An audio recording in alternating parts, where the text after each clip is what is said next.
Next on Unsolved Mysteries, Sonny Liston, controversial former heavyweight boxing champion.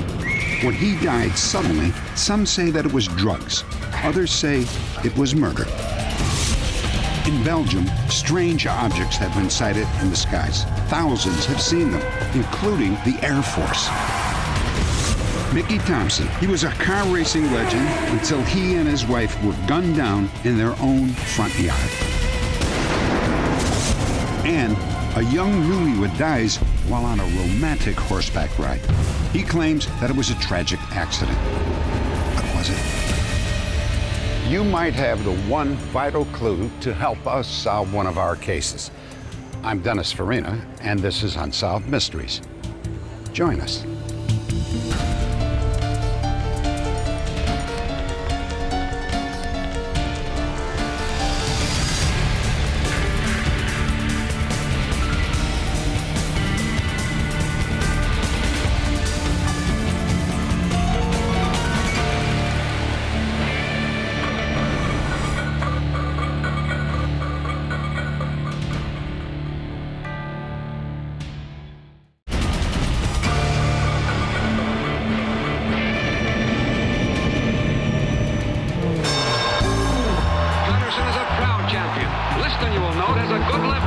September 25th, 1962.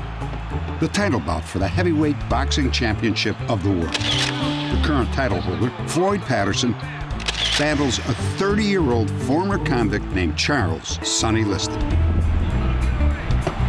Liston with a left, short right to the body, a left hook, and Patterson is down. In 2 minutes and 6 seconds, Patterson is knocked out.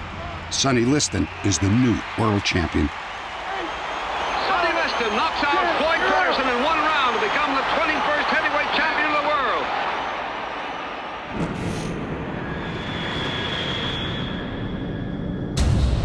9 years later, Las Vegas, Nevada. Liston's wife, Geraldine, arrives home from a trip out of town. She's worried because she hasn't heard from Sonny for several days. As she walks towards the bedroom, she sees Sonny lying on the bed. Sonny Liston is dead from what police say was an accidental drug overdose. But his family and friends believe that the official verdict is wrong. Sonny never used no drugs. If he did, I didn't know anything about the drugs. Now, I'm sure I know a dope head when I see one. And Sonny never used drugs. I'm sure in Mr. Liston's life, he had enemies. And I somehow believe one of them killed him. And I don't think one man could have done it. I'm sure it took several. There is compelling evidence that Sonny Liston was murdered, a victor who became a victim. His story begins with a lonely bus ride in 1944.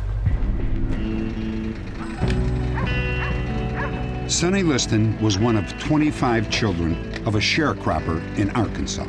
At age 12, after selling a bag of pecans for bus fare, Sonny left for St. Louis, hoping for a better future. But once there, his path led to prison.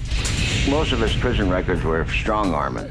Why he would turn in the streets and strong-arm people to get money to make a living. Somebody had to support him, so he done what he had to do to make a living. Liston received 2 concurrent 5-year terms for the armed robbery of a gas station. In prison, Sonny put his strength and energy into boxing. He was paroled after 29 months. Sonny went pro, winning 32 of his first 33 fights, 22 by knockouts. When he got in the ring, he was mean. He come to fight, and he had only one thing in mind when he went out, and that was to win. Sonny Liston was finally ready to challenge Floyd Patterson for the heavyweight title. Liston with a left, short right to the body, a left hook, and Patterson is down. After his victory over Patterson, Sonny remained champion for 17 months. And then he fought a young man named Cassius Clay, later known as Muhammad Ali. Ali's superior agility simply overwhelmed Sonny. He gave up after 6 rounds. Muhammad Ali had taken the title from Sonny Liston. Sonny stayed in Las Vegas after his loss, and rumors circulated that he was drinking heavily. Sonny was really on the downside with his career, and people beat him out of millions of dollars. He didn't trust very many people, and I didn't blame him. And it was a shame that most people didn't realize how nice a guy he really was. Sonny decided to resume training when Ali lost his title after he refused to be drafted. Back in the ring, Sonny won 14 consecutive fights.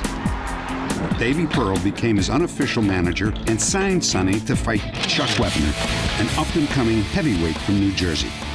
Both fighters had an eye on Ali's vacant heavyweight title. Day after day, Liston prepared to meet and beat Wepner. Rumors circulated that some gamblers were betting heavily on Liston to lose. Johnny Tocco believes that 2 days before the fight, Liston met with 2 of these gamblers. I believe that Sonny was approached to drop the fight. Sure you're gonna be all right? Don't worry about it. It's all right. He had to be approached because the talk that was around, it seemed to me like they wanted a Chuck Wepner win. And the only way they can do that, Sonny would have to be involved. This is the main event for the 10 rounds of boxing, heavyweight division. Sonny Liston was ready to be back on top. Only Chuck Wepner blocked his way. I said, Sonny, everything's okay. Go to work on the guy. At the 6th round, Sonny told me, and it's the first time in my life that I ever thought I would hear this from him. He says, I'm afraid to hit this guy anymore. He had hit him so many times in the face. By the 9th round, Liston had beaten Wepner so badly that the fight had to be stopped. Wepner needed 54 stitches in his face alone. Sonny Liston had won the fight, but the victory may have cost him his life. Just 6 months after the Wepner fight, Sonny Liston was dead. In his kitchen in plain view, investigators found 3 small bags of heroin. A small amount of marijuana was also discovered in Sonny's pocket, and a syringe was found near his body. In my opinion, it was either natural or self-induced drug overdose. And the only reason I dwell on the drug is simply because there was this found in the kitchen. An autopsy discovered needle marks on Liston's right arm. The official report stated that Liston had died of a cardiac arrest after injecting himself with heroin. But actually only small traces of heroin byproducts were found in his body. There was some trace of morphine and codeine found in the kidney tissue, but the level of drugs in his own tissues did not indicate that it was an overdose type of drug death. Only a month before his death, Liston was briefly hospitalized. Davy Pearl believes that the needle marks came from the IV he received at that time. Man, I hate these needles, Dave. He hated needles with a passion. A few times, you know, he'd start to get a running nose or something like that, a little cold. I said, come on, Sonny, I'll take you to the doctor. He wouldn't go to the doctor. Mr. Liston would not go for common shots, for colds or flu, because he hated the needle to that extent. He was a strong, healthy man. He was not depressed. He was not prone to suicide, certainly. I think Mr. Liston was killed. I think Sonny Liston was murdered. I think that somebody promised him some sort of a deal. At that time, Sonny had no income. He was hanging around with the wrong crowd. And I told Sonny, I said, keep away from these people. But if Sonny Liston was murdered, why were there no signs of violence? Some believe that his drink was drugged, that he was taken home and then given the fatal injection. If this theory is true, Why were such minute traces of chemicals found in his body? And even if he had committed suicide, why would he have injected himself with such a small dose of heroin? To this day, Sonny Liston's death remains shrouded in mystery. I often wonder what actually happened, but I don't know. He did come from nowhere to get where he was. And I like the world to know that he was a good husband, he was a good man. That's why I like the world to remember him. Coming up, the perfect husband turns out to be a killer in disguise.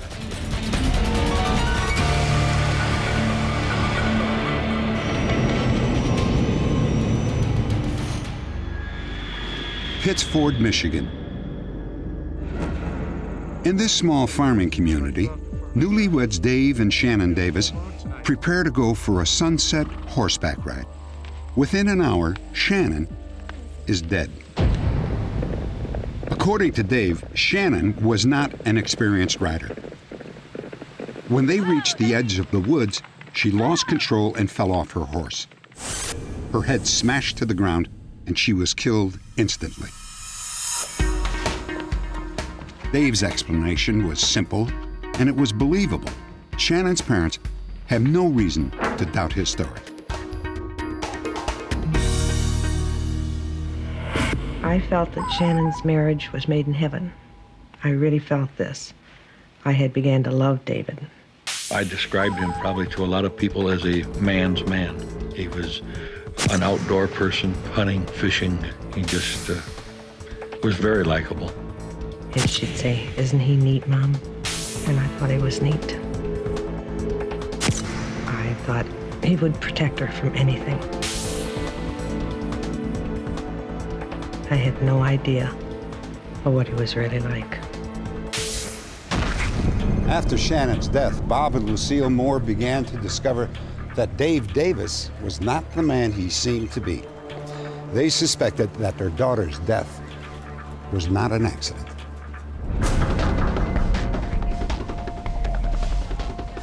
Shannon was pronounced dead at the hospital. Minutes later, her parents were stunned and upset when Dave insisted that her daughter's body be cremated. Please, let's take her back to Toledo. Let's take her home. It's not what she wanted. I suppose our voices were getting a little bit loud because I don't believe in cremation. I knew Shannon didn't want that. This is what she wanted. I felt so strongly that if he was going to insist on it, I was going to go try and find a judge and get a temporary restraining order to stop him from doing it. That night, Lucille couldn't sleep. She remembered that her husband, Bob, caught Dave in a lie about life insurance. Bob says, "David, do you have insurance on Shannon?" He said no. And it just shot right through me. I remembered Shannon coming home from her honeymoon the very next day, saying David took out a large life insurance on me. That was the first lie I picked up.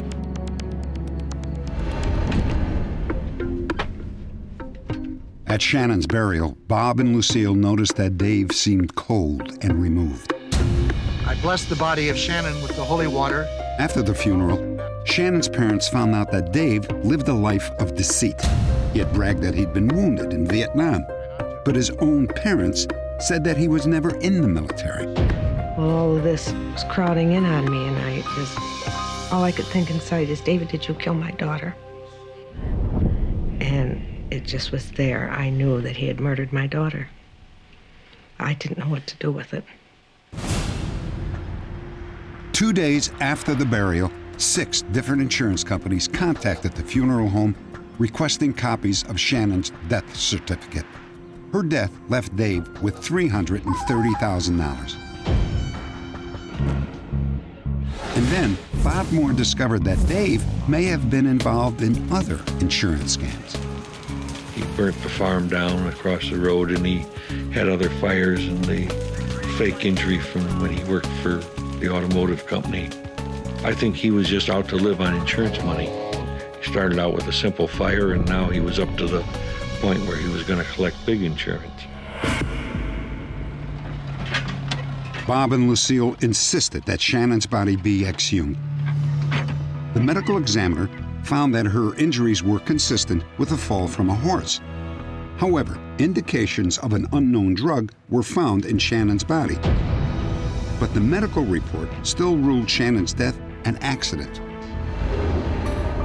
3 months later, an article in the Detroit Free Press exposed Dave's alleged insurance swindles. The case was reopened. By then, Dave had moved to Florida. Detective Don Brooks was assigned to investigate. And the information that was contained in that newspaper article was phenomenal. I thought if this is even 50% accurate, we're on to something here. Brooks spoke with the toxicologist who had found the traces of a drug in Shannon's body. I explained to him that we had a very large number of chemicals that we were looking at. There's over 250,000 chemicals in common use. And we had searched for and ruled out maybe 1,000. And I said, what I need is some help. Is that the hematograph right there? This is it. You see the peak is right here.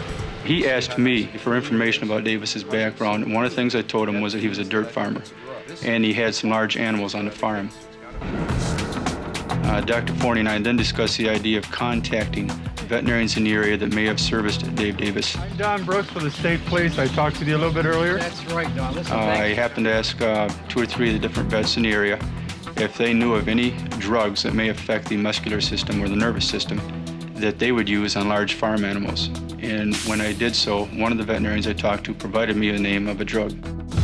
Dr. Forney tested that drug, an animal tranquilizer. It was a perfect match to the sample taken from Shannon's body.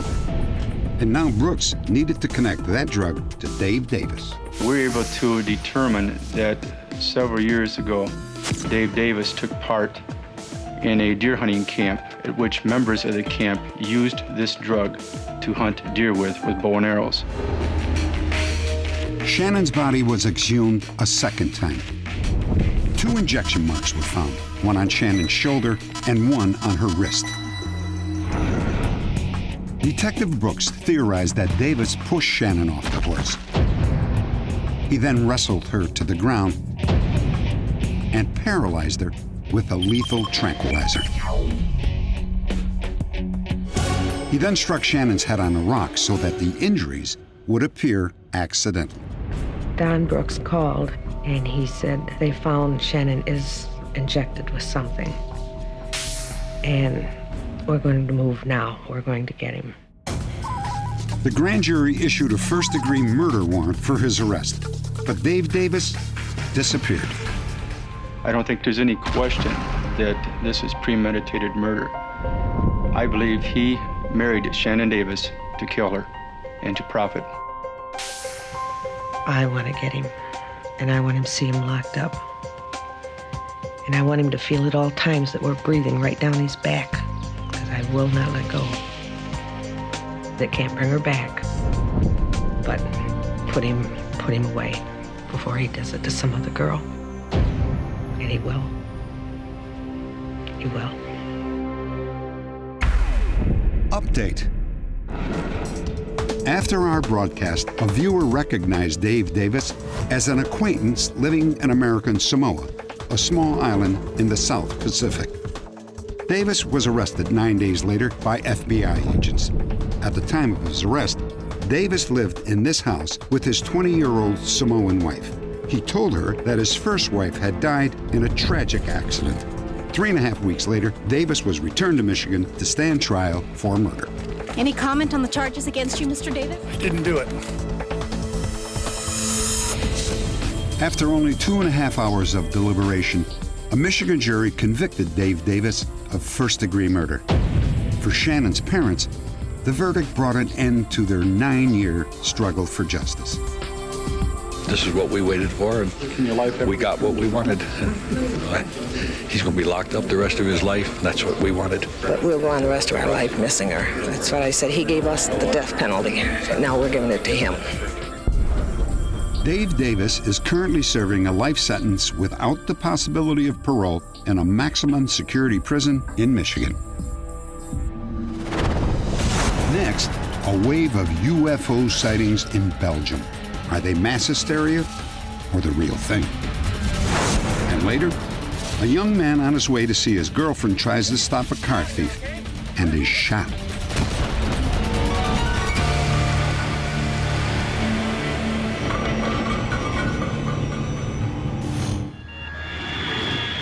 Brussels, Belgium. Since 1989, thousands of people have reported mysterious lights and shapes in the skies above Belgium.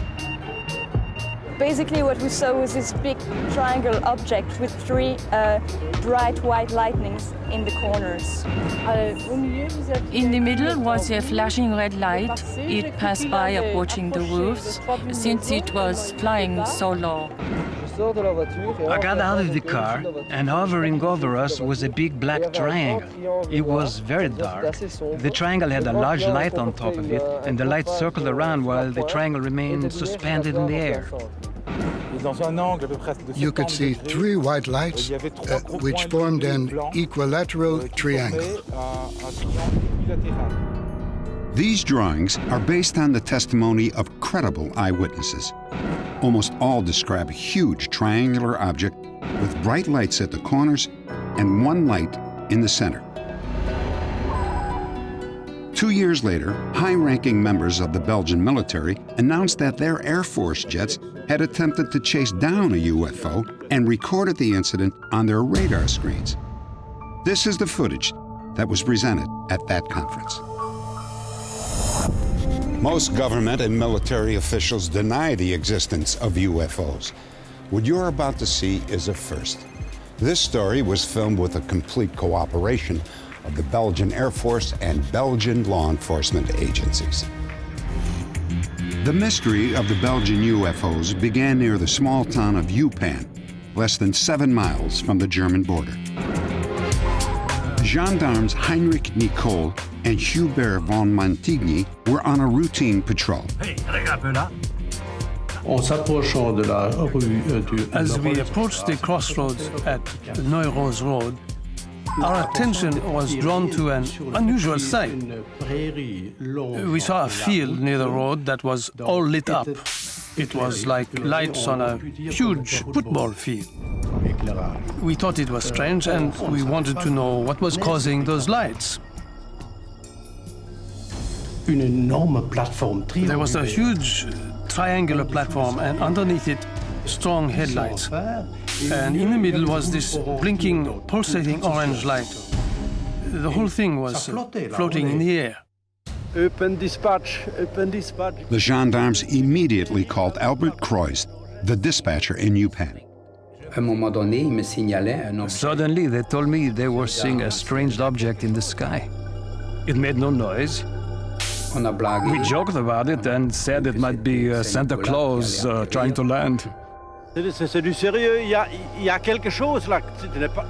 Téléphonez un peu au corps d'Eldenborn pour voir s'il n'y a pas de manœuvre militaire là, over. Kreuz noted the unusual report in his log, but was skeptical. Roger, Roger. Viens, rentre, Henri. The gendarmes followed the object as it flew across the Belgian countryside toward Eupen. We could see it clearly because the headlights were very strong. We could also see the flickering orange ball underneath. We were driving very slowly because it seemed like there was someone in that object and that someone was trying to observe what was happening on Earth. Open dispatch, open dispatch. A strange light flashed across the window of Kreuz's office. Off in the distance, I could see something bright, but I didn't know what it was. Suddenly, I saw something that looked like a laser beam shoot out of the light and then come back to the light.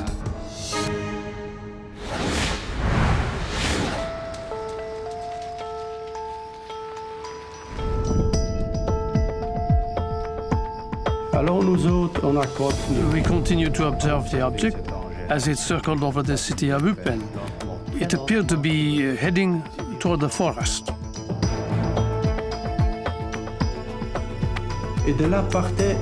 On each side of the object there was a kind of laser beam and a ball that was leaving the object and coming back as if the ball were trying to measure something. So it was easy for us to keep track of it in the sky. Croix contacted 4 local airports. Each reported no unusual activity. For at least 30 minutes, the gendarmes watched as the object hovered in the distance. And then... All of a sudden, it came out of nowhere. Another spacecraft. We were a little frightened. The one we'd been following was still over there, and now a second one was rising up into the sky. At a given moment, it tilted slightly. We could see again the shape of a triangle with bright headlights. We could see some kind of dome on the top with 2 or 3 small windows, and there was a light inside the object. By the time we realized what it was, the object flew away. Moments later, Albert Croix became a believer. Je vois flotter. Through the open window, I saw a strange machine floating about 500 feet away from me. It looked like a large ship floating in the air. It drifted in front of me for a few seconds, then flew away in the direction of La Calamine. It was a beautiful thing to see. Within minutes, 2 other gendarmes reported a similar object over the village of La Calamine, 8 miles to the north. We had heard our colleagues talking about this flying object. We thought it was some sort of joke. But then we saw something. It wasn't funny anymore. Both of us had a strange feeling. It was impossible to explain what the object was. We thought it was an American airplane or something. We had no other explanation for what it might be, but it was real, and it was above us. All 4 of these incredible sightings occurred in 1 hour and within 20 miles of each other.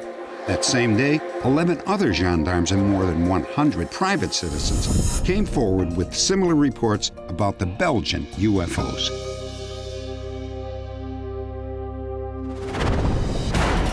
When we return, a video radar recording from the Belgian Air Force that tracked a UFO.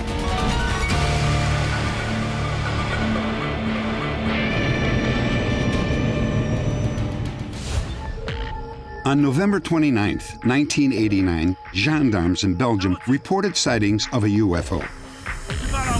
Over the next few months, hundreds of witnesses came forward, all describing a similar triangular object. And then, in April of 1990, this amazing photograph was taken. It shows the same array of lights described by the eyewitnesses. By using a computer to enhance the film's contrast, this triangular shape is clearly visible. This amazing image is the first photographic evidence that UFOs invaded the skies over Belgium. Overwhelmed by the number of sightings, Belgian authorities brought in an organization called SOBEPS to coordinate reports and set up procedures for dealing with future close encounters. They didn't have to wait very long. Captain Jacques Passan of the Gendarmerie was called to a home outside of Brussels when dinner guests reported seeing strange lights in the sky. These points of light were very different than the other stars.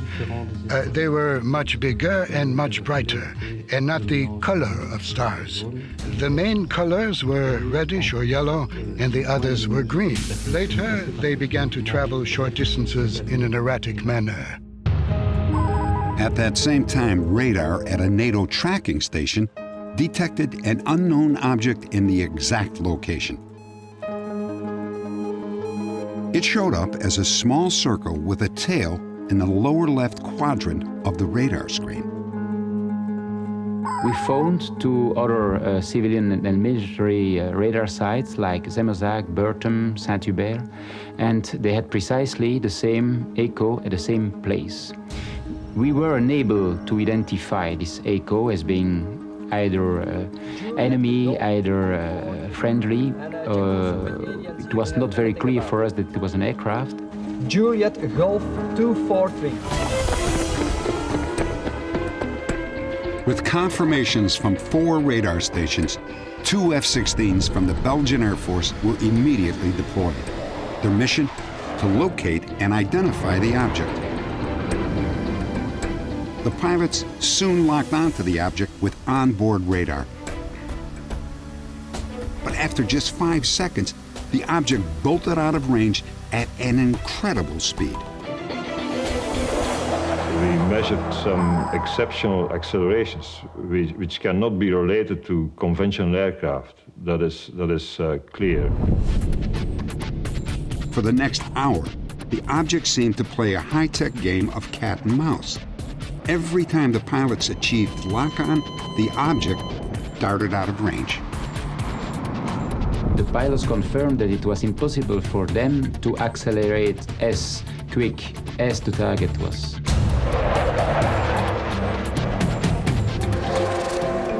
This is a portion of the actual onboard radar footage recorded that night. The UFO appears in the center of the screen as a diamond shape. The figure in the upper right-hand corner indicates the altitude of the object in thousands of feet. When the pilots first locked on, the object was at 7,000 feet. But within seconds, it had climbed to 10,000 feet. Then, incredibly, the object plummeted to just 500 feet in only 5 seconds and accelerated to more than 1,000 miles per hour. That's 1.5 times the speed of sound. This extraordinary combination of acceleration and descent would be fatal to a human pilot. And another peculiar fact, even though the craft exceeded the speed of sound, no one on the ground reported hearing a sonic boom. The data then on all these performances which were registered during the lock-on of the radar, it was totally outside of the normal performance envelope of any airplane. The Belgium UFOs have been observed by thousands of eyewitnesses. They've been recorded on military radar, and one unknown object evaded sophisticated fighter jets. Yet, skeptics dismiss the sightings as nothing more than UFO hysteria. They believe that the radar reports are the result of false echoes or changes in atmospheric conditions. Some people don't believe us and the things we have seen. Well, they are free not to believe us. It doesn't matter to me. But I have seen something, and what else can I say? It was not some invention of my mind. I saw it, and it was very real. And it happened just as I have said. There have been thousands of observations in Belgium, and I think it's our job to try to find out if there is really something in the air, where it comes from, what the origin is, and what the intentions are. Indeed, there is something going on in Belgium which is beyond our control. Despite thousands of sightings in Belgium, there have been just a few reported in the neighboring countries of France, Germany, and the Netherlands. For skeptics, this is more proof that the sightings are the result of overactive imaginations. Some people, however, speculate that the UFOs may be attracted to Belgium's highway system. It is so brightly lit at night that it was even visible to the astronauts on the moon. Coming up, 19 years after Mickey and Trudy Thompson were murdered, justice has been served.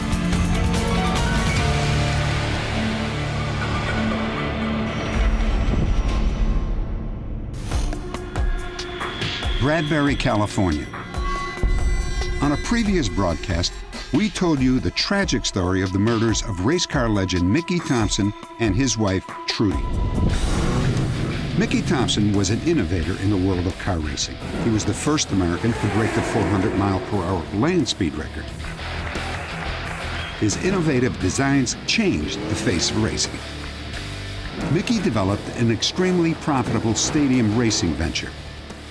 He and his wife, Trudy, worked hand in hand to promote their many business ventures. But One of those ventures turned into a dispute with his former partner, Michael Goodwin. He had called me on the phone and he said, "Sis, I'm really concerned." Mickey had never said to me he was concerned about anything. And I said, "What's the matter, Mick?"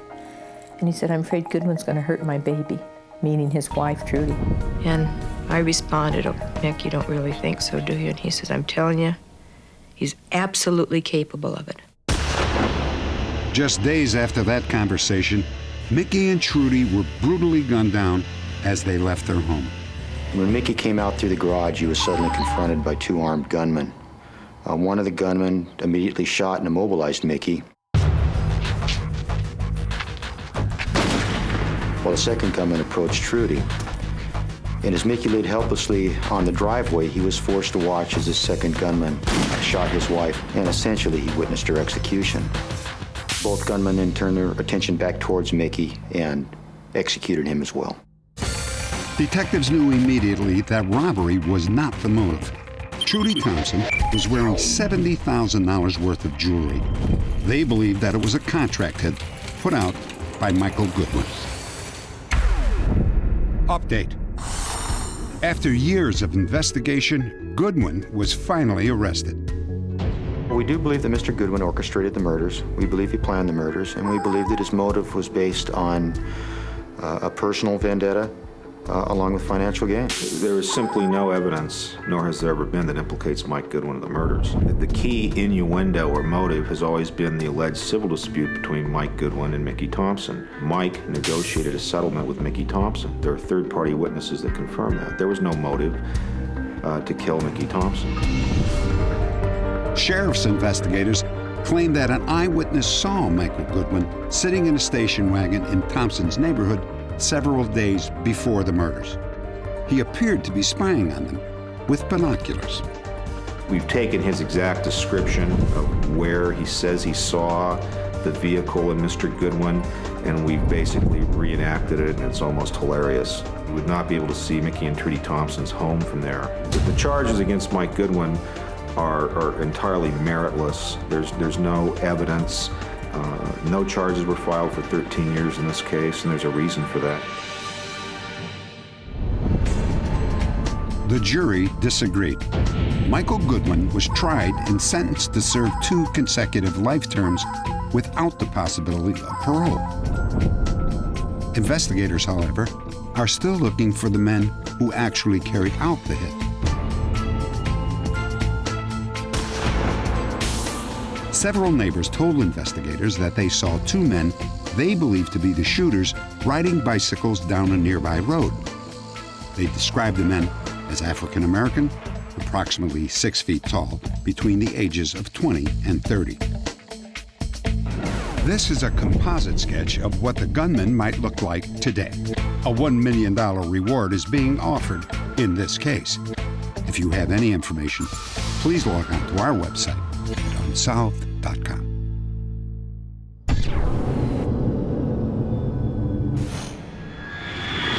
Orange, California. A peaceful neighborhood in this quiet community is about to be rocked by a violent crime. I was in my living room watching television, and I heard an engine revving on the street, which is unusual at that time of night. And I got up to look out the window, and there were shots fired. I immediately went on to the front of my house, and almost instantly a car sped by with what turned out to be the suspects. As he hit the end of the street, I saw him turn, and then they were gone. This crime was just one of many that day, less than a minute on the evening news.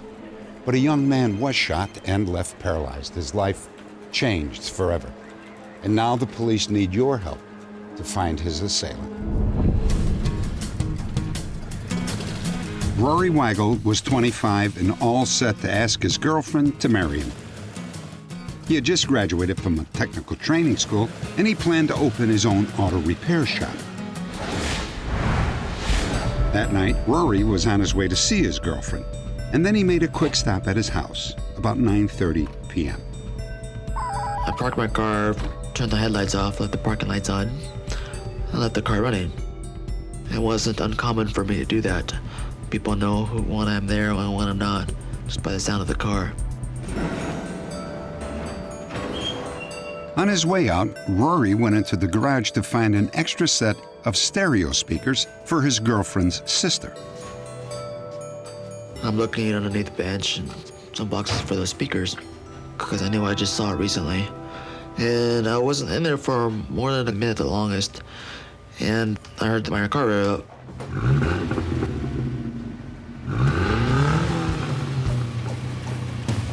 Hey, no te muevas!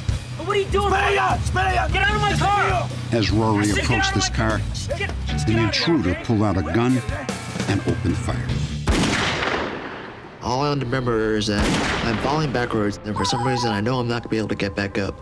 I have no idea. I don't feel anything. I don't hear anything. All I do is just see him run away. And then I lost my memory. I don't remember what happened from then. As the suspect sped away, Rory's neighbors rushed to help. We just lost him. We just passed out. Is he conscious? I got a pulse. No breathing. He was shot twice, once in the leg and once in the neck. I should be dead. I lost me at least twice going to the hospital. Didn't think I was gonna make it through the surgery, but I did. You know, I have a lot of gratitude, more than I can really express. Years have passed since the shooting. Rory Weigel cannot move his legs or hands and has limited use of his arms. The man suspected of shooting Rory is between 5'8" and 5'10" tall and weighs about 165 pounds. He has dark hair, parted on the right. Rory believes he was Hispanic. The getaway car was described as a dark GM car, possibly a Monte Carlo, a late 70s or early 80s model. It has chrome wheels and a vinyl roof. If you have any information about the shooting of Rory Weigel, please log on to our website at unsolved.com.